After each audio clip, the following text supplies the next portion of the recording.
فی القرآن المجید والفرقان الحمید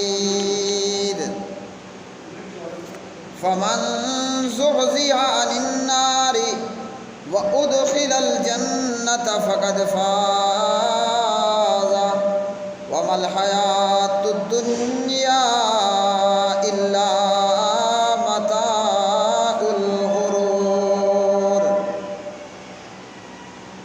وعن جابر رضي الله تعالى عنه أن رسول الله صلى الله عليه وسلم قال إن لله تعالى عند كل فترة عتقاء من النار وذلك في كل ليلة اللهم صل على محمد وعلى آل محمد كما صليت على إبراهيم وعلى آل إبراهيم إنك حميد مجيد اللهم بارك على محمد وعلى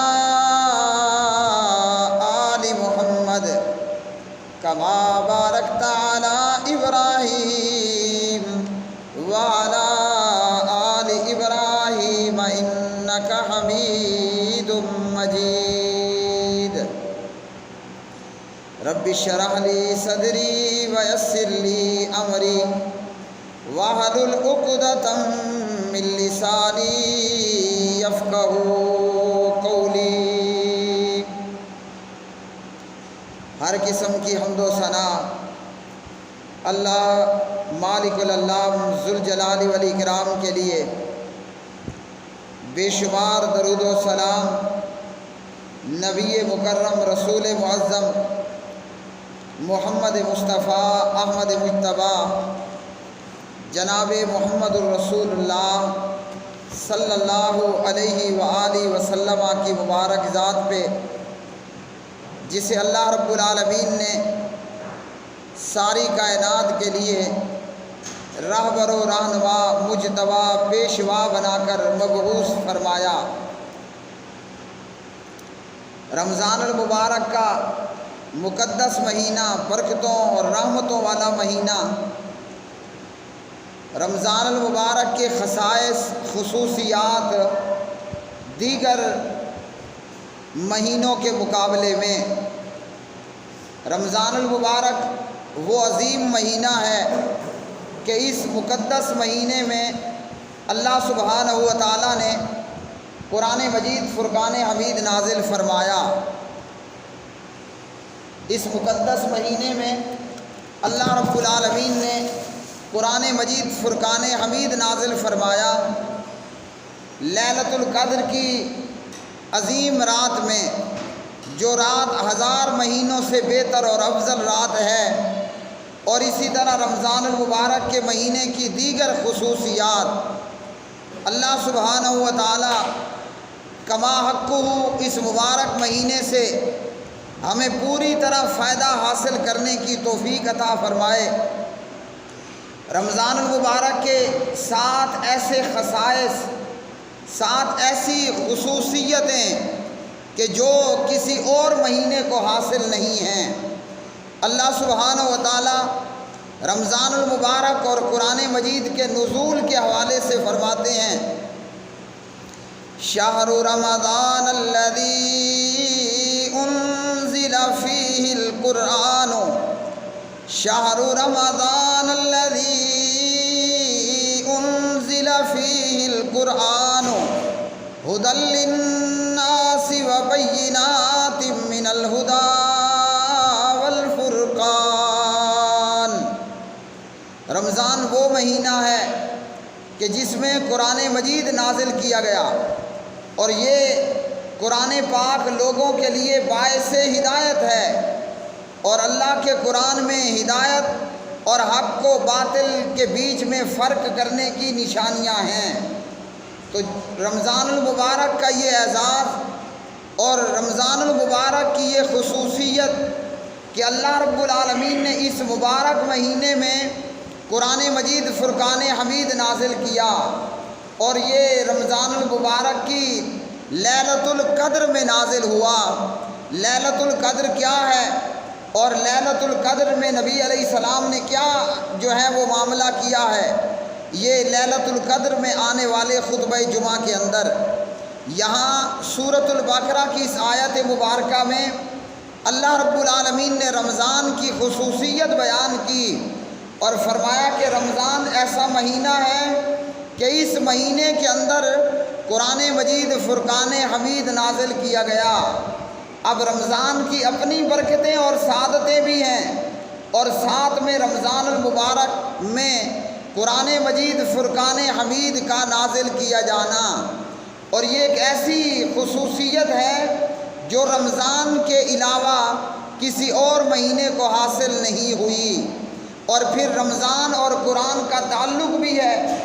ایک تعلق تو رمضان اور قرآن کا یہ ہوا کہ اللہ رب العالمین نے رمضان کی لیلۃ القدر میں قرآن مجید فرقان حمید نازل فرمایا۔ رمضان اور قرآن کا آپسی تعلق یہ بھی ہے کہ پیارے نبی علیہ الصلاۃ والسلام رمضان المبارک کے مہینے میں جناب جبریل علیہ الصلاۃ والسلام کو قرآن مجید سناتے، اور جناب جبریل علیہ السلام سے اللہ کے پاک نبی صلی اللہ علیہ وسلم قرآن مجید سنتے، یعنی حافظوں کی لینگویج میں نبی علیہ الصلاۃ والسلام رمضان کے مہینے میں قرآن مجید کا جناب جبریل سے دور کیا کرتے تھے۔ آپ صلی اللہ علیہ وسلم رات کو قیام اللیل میں قرآن مجید پڑھتے، اور دن کے اندر روزہ رکھ کر بھی پیارے نبی علیہ الصلاۃ والسلام قرآن مجید کی تلاوت کرتے۔ اور اسی طرح رمضان اور قرآن پاک کا آپسی تعلق یہ بھی ہے کہ پیارے نبی علیہ السلام نے رمضان ہی میں اپنے صحابہ کو 3 دن تراویح اور قیام اللیل قیام رمضان کی نماز میں با جماعت قرآن پاک سنایا، نماز تراویح ادا کی۔ اور جس طرح کہ پچھلے خطبہ جمعہ میں بتایا یا اس سے گزشتہ میں کہ آپ صلی اللہ علیہ وسلم نے 11 رکعت تراویح پڑھی۔ اگر کوئی 20 رکعت تراویح پڑھتا ہے تو اسے 11 رکعت تراویح پڑھنے والے سے زیادہ ثواب ہوگا، کیونکہ 11 رکعتیں 11 ہیں اور 20 ہے، تو جتنا گڑ ہوگا اتنا میٹھا ہوگا۔ اگر کوئی 20 رکعت تراویح پڑھتا ہے اسے 11 رکعت تراویح پڑھنے والے سے زیادہ ثواب ہوگا، اس لیے کہ گڑ زیادہ تو میٹھا زیادہ۔ ہاں، یہ سمجھنا اور جانچنا ضروری ہے کہ نبی علیہ السلام کی سنت وہ 11 رکعت تراویح ہے۔ 20 رکعت تراویح یہ نبی علیہ السلام کی سنت نہیں ہے، لیکن سینکڑوں، ہزاروں، لاکھوں، کروڑوں، اربوں، خربوں مسلمان آج سے نہیں بلکہ صدیوں سے 20 رکعت نماز تراویح پڑھتے چلے آ رہے ہیں۔ تو سنت یہ ہے کہ تراویح کی تعداد وہ 11 رکعت ہے، اور اگر کوئی 20 رکعت پڑھے یا کوئی 40 رکعت پڑھے، رمضان کی راتوں میں جتنا زیادہ قیام کرے، جیسا کہ بیت اللہ میں اور حرمین کے اندر ہر مسلمان یہ جانتا ہے، یا وہ بیت اللہ گیا ہے یا اس نے بیت اللہ کی تراویح ٹی وی پر دیکھی ہے، یا حاجیوں سے اس نے سنا ہے کہ بیت اللہ کے اندر 20 رکعت نماز تراویح ہوتی ہے۔ اور جب رمضان کا آخری عشرہ آ جائے، جب رمضان کا آخری عشرہ آ جائے تو پھر سحری کے وقت اور تہجد کے افضل وقت میں وہاں کا امام مزید 10 رکعتیں بھی پڑھاتا ہے، تو کل ملا کر بیت اللہ میں 30 رکعت نماز تراویح کا اہتمام ہوتا ہے۔ صرف سمجھنے کی بات یہ ہے کہ سنت تراویح کی تعداد وہ 11 ہے، 11 رکعتیں۔ اگر کوئی ٹھہر کر اور آرام اور سکون سے 20 رکعت تراویح پڑھے یا 40 رکعت تراویح پڑھے، اسے 11 پڑھنے والے سے زیادہ ثواب ہوگا، کیونکہ گڑ زیادہ ہوا تو میٹھا بھی اپنے آپ زیادہ ہو جائے گا۔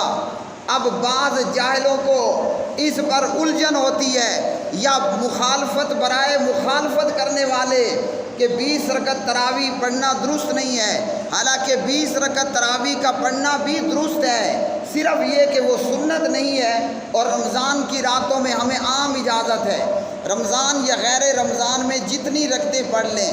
تو پیارے نبی علیہ الصلاۃ والسلام نے 11 رکعت پڑھی۔ رمضان اور قرآن کا کیا تعلق ہے؟ رمضان اور قرآن کا تعلق اور رمضان کی خصوصیت کہ اللہ نے قرآن مجید رمضان المبارک میں نازل کیا، اور رمضان کی تاک راتوں میں اللہ نے قرآن مجید فرقان حمید نازل کیا۔ یہ ہے رمضان کی خصوصیت، اور یہ خصوصیتوں والا مہینہ آج اللہ نے ہمیں عطا کیا ہے۔ نامعلوم اگلا رمضان ہم میں سے کون دیکھ پاتا ہے اور کون اپنی قبر کے اندر موجود ہوگا۔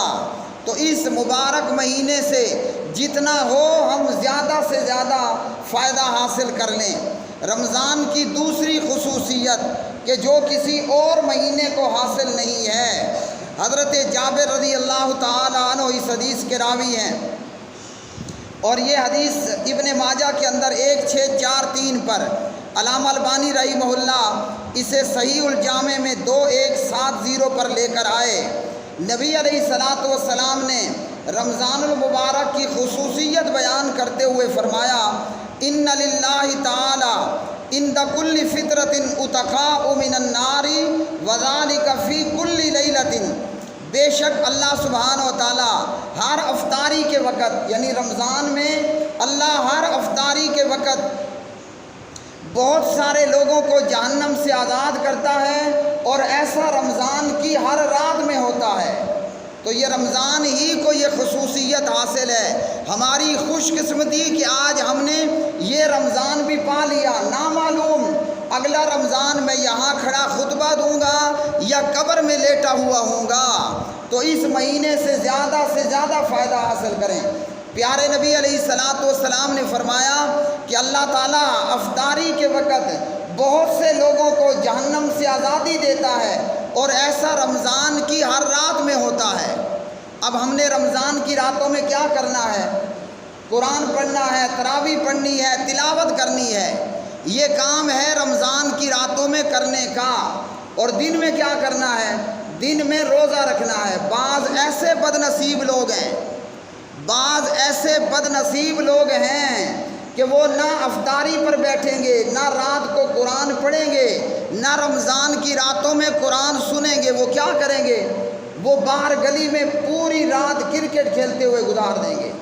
بعض ایسے بد نصیب ہوں گے، وہ رمضان کی اس موجودہ رمضان کی بات کر رہا ہوں، وہ پوری رات ٹی وی پر بیٹھ کر ارطغرل دیکھیں گے۔ یہ کون لوگ ہیں؟ یہ بد نصیب اور محروم لوگ ہیں۔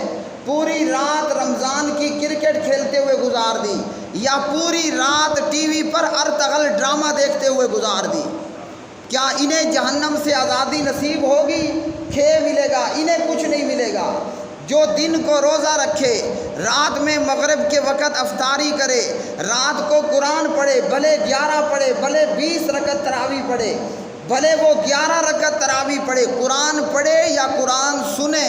نبی علیہ الصلاۃ والسلام نے رمضان کی خصوصیت یہ بیان کی، اللہ افطاری کے وقت بہت سے لوگوں کو جہنم سے آزاد کرتا ہے، اور ایسا رمضان کی ہر رات میں ہوتا ہے۔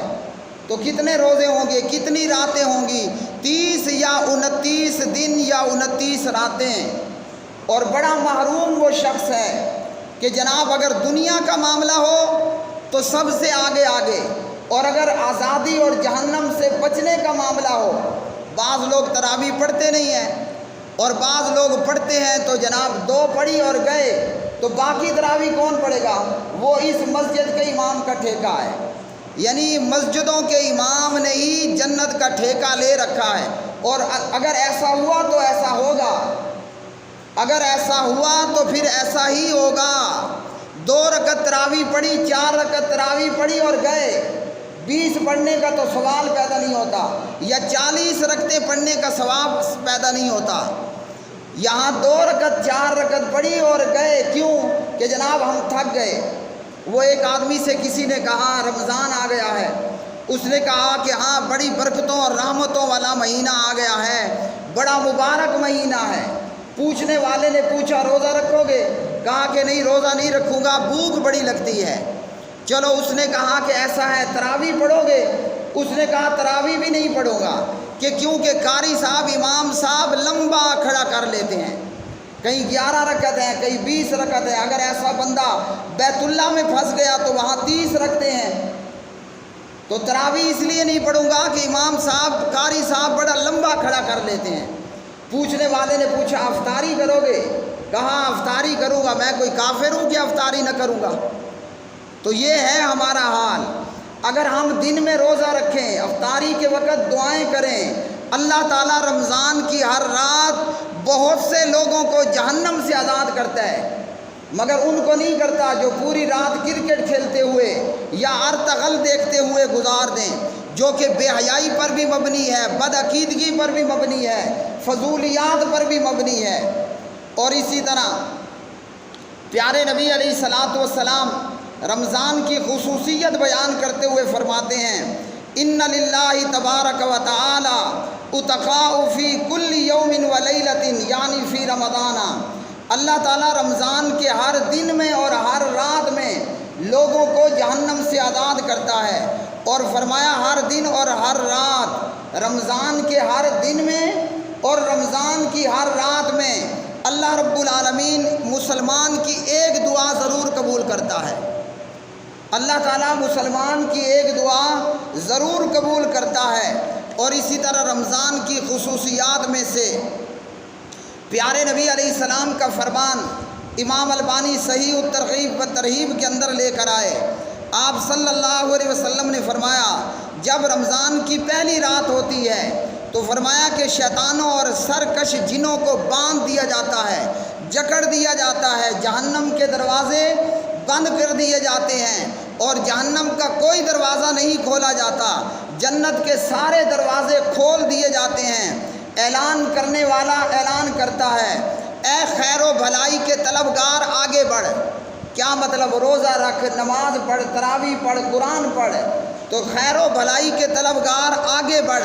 اور اعلان کرنے والا اعلان کرتا ہے اے برائی کے طلبگار اب تو رک جا، اے برائی کرنے والے رمضان سے ہی کم از کم شرم کر لے۔ لیکن کمال ہے ان لوگوں پر جو رمضان کی راتوں میں اور رمضان کے دن میں بیٹھ کر موبائلوں پر یا ٹی ویوں پر ڈرامے اور ارطغرل دیکھتے ہیں۔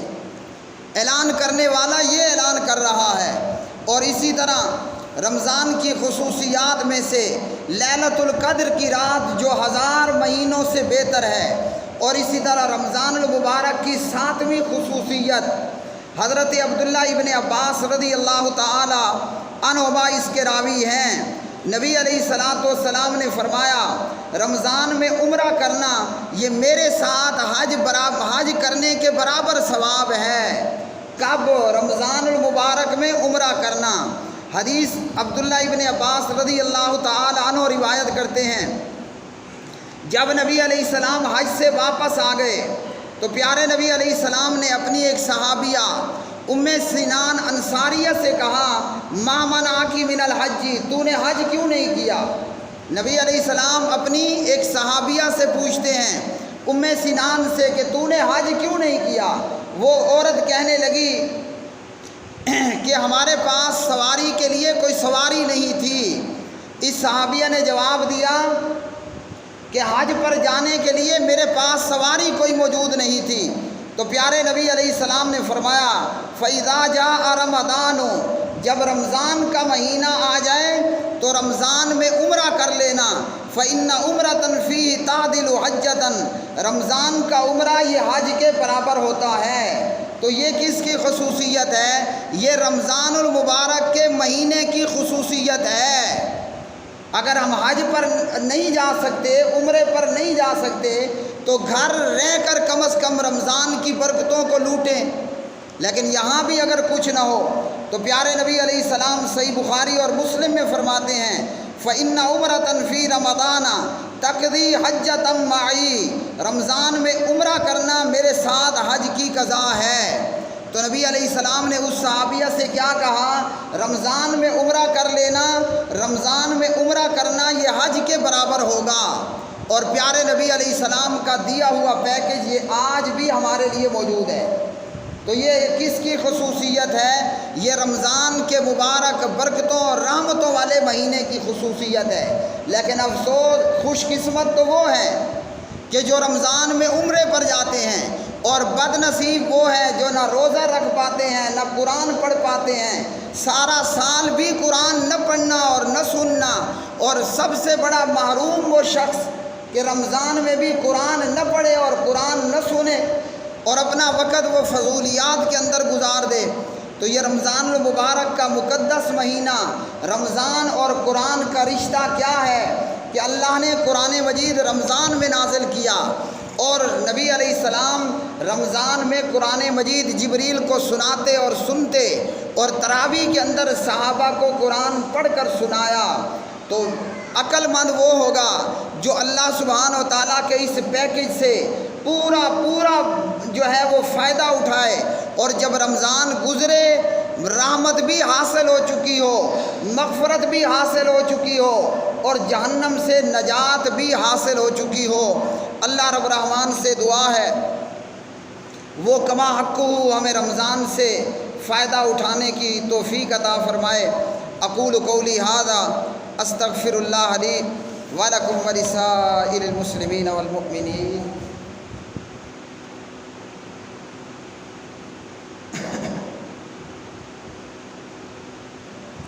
ان الحمد للہ نحمده ونستعینه ونستغفره ونعوذ باللہ من شرور انفسنا ومن سیئات اعمالنا، من يهده الله فلا مضل له ومن يضلل فلا هادي له۔